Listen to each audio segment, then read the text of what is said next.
여왕은 선정을 행할 수 없다란 뜻의 여주 불능선이란 문구가 지금도 명확하게 남아있죠.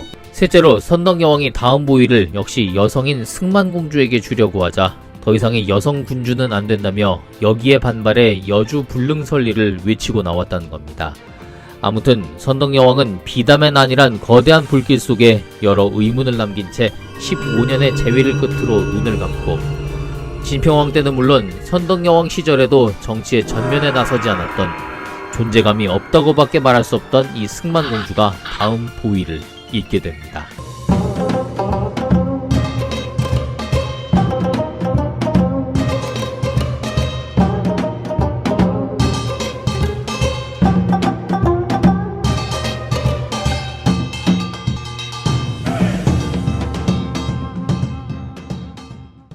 선덕여왕 말년이었던 647년 상대등 비담이 난을 일으킵니다.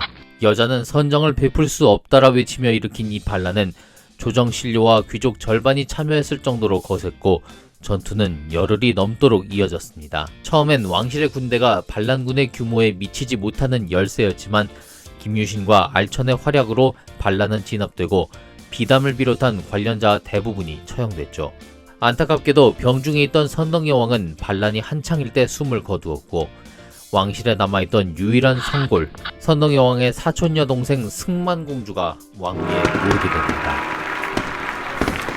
진덕여왕의 즉위에 대해선 지금도 의문인 점이 많습니다. 일단 우린 학창시절에 제가 방금 말한 대로 성골이 이 사람밖에 없어 즉위한 거다. 대체로 이렇게 배웠습니다. 사실 진덕여왕은 재위 기간이 짧기에 거의 언급조차 하지 않는 임금이지만요. 그런데 이건 너무 현대 역사학 기준의 관점입니다. 신라가 골품을 중히 여겼다고는 하지만 성골에 대해서는 지금 우리가 판단하는 것처럼 기준이 그리 명확하지는 않았습니다. 이런저런 일로 골품이 왔다 갔다 하는 경우도 있고요. 만일 신라가 성골을 그토록 중히 여겼다면 진덕여왕 사후에 진골이었던 김춘추가 쉽게 왕위에 올랐을까요? 아마 다같이 모여서 숨어있는 성골 남자를 찾으려 하지 않았을까 하는 생각도 해봅니다. 선덕여왕은 여러 기록에서 아버지 진평왕의 확실한 지지와 지원을 통해 등극했음을 알 수 있습니다. 그런데 진덕여왕은 그런 것도 아니었습니다. 승만공주를 다음 보위에 올리란 선덕여왕의 유언이 있었을 수도 있습니다. 하지만 역사 기록엔 없죠. 그리고 사촌은 부모 자녀 또는 형제에 비하면 연결고리가 약합니다. 왕의 확실한 선포나 지지가 없는 한 사촌이 다음 보위를 이어받긴 쉽지 않습니다. 그런데 선덕여왕 재위 기간에도 여자라서 정치를 못한다느니 불교에 빠졌다느니 대당 외교에 문제가 된다느니 이런저런 핑계로 말들이 많았죠. 그런데 왕실에서 다음 보위를 또 여성에게 준다는 건 상당한 부담이 아닐 수 없습니다. 아마 그 점에 있어서는 선덕여왕도 같은 입장이었을 겁니다. 조정에서와 달리 백성들은 선덕여왕을 정말로 어머니처럼 여기고 따랐습니다. 이미 지난 시간에 직위설화와 엮어 언급을 했죠. 그런 만큼 선덕여왕이 승하한다는 건 백성들에게 크나큰 충격과 실망이 아닐 수 없습니다.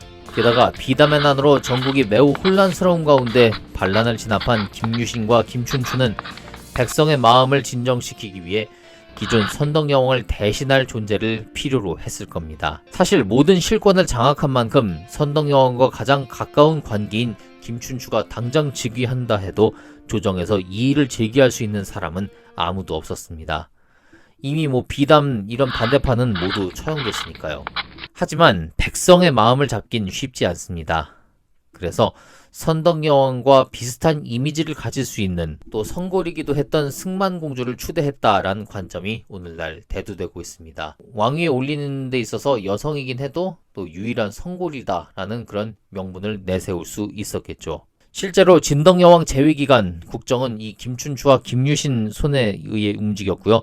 진덕여왕은 이 모든 걸 오케이만 해주는 허수아비에 불과했습니다. 마치 조선 초 제1차 왕자의 난 이후 정안대군이 백성의 이목을 의식해 형이었던 영안대군을 즉위시키고 4년간 모든 실권은 자기가 다 틀어쥐고 있던 모습과 유사합니다. 진덕여왕의 이름은 승만, 진평왕의 동생 국반갈문왕과 월명부인 박씨 사이의 딸입니다. 기록엔 매우 미인이었고 키가 7척이었으며 팔을 뻗으면 무릎까지 닿았다고 합니다. 어느 정도는 맞을 수도 있지만 당시 불교에 경도된 신라 왕실에서 역시 부처의 모습에 가깝게 하려고 한 과장된 표현이 아닌가 생각됩니다. 신라의 다른 여왕인 선덕여왕과 진성여왕은 남편이 있었습니다. 이 선덕여왕만 해도 남편이 셋이었죠. 그런데 진덕여왕은 남편에 대한 기록이 없습니다. 실제 없었을 것으로 추정하고 있는데요. 이 당시 신라 왕실이 골품을 중요하게 여겼기 때문에 같은 골품인 성골끼리만 결혼을 하려고 했죠. 그러다 보니 오늘날 우리가 보기에 민망한 그 근친혼이 그렇게 많이 나오는 겁니다. 물론 성에 대한 개념 없는 사고방식도 한몫했습니다만 서로 다른 골품끼리 혼인을 했다간 낮은 골품으로 함께 이동하게 되죠. 그 조선시대 노비 종무법을 보면 한쪽이 노비면 자녀도 노비가 되잖아요. 일례로 선덕여왕의 언니였던 천명은 진골이자 폐왕의 아들인 용수와 결혼을 하면서 아예 골품이 진골로 강등돼 궁을 떠나야 했습니다. 그러니까 차라리 결혼을 안 했으면 안 했지 진골이나 그 아래 골품과는 결혼하지 않겠다. 이게 신라 왕실의 사고방식이었습니다. 심지어는 오늘날 관점으로는 이해할 수 없는 삼촌 등 근친조차도 다 사라져버렸죠. 그래서 혼인을 못했던 게 아닌가 그렇게 추정하고 있었습니다. 귀족이어도 아래 골품과는 결혼을 안 하는데 왕이 돼서 골품 낮은 귀족과 결혼을 할 수는 없잖아요.